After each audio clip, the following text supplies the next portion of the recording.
This is Ian, author of Google Drive and Docs in 30 Minutes. I've been testing out a new AI feature of Google Sheets, the AI function.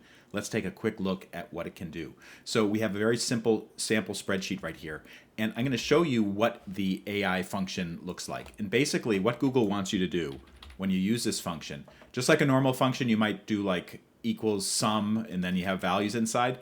AI looks similar. So it's AI, then you start the open parentheses.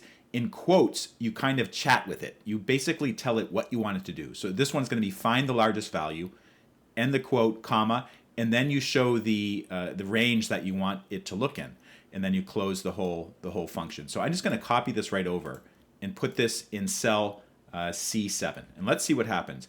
So you can see that it's generating, and a little Gemini thing is going around, and it quickly found the value. It's 9,027 in C1.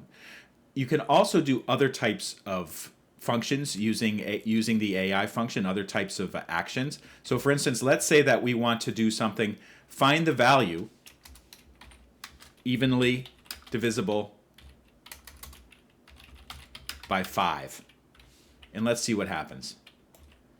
So what you need to do is you need to basically delete what's there and paste in the new value, and then click this refresh and insert. So let's see what happens.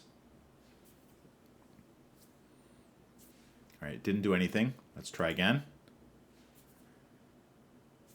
All right, I'm going to put it in another cell because it doesn't seem to like that one. All right, so it did find the value, 65.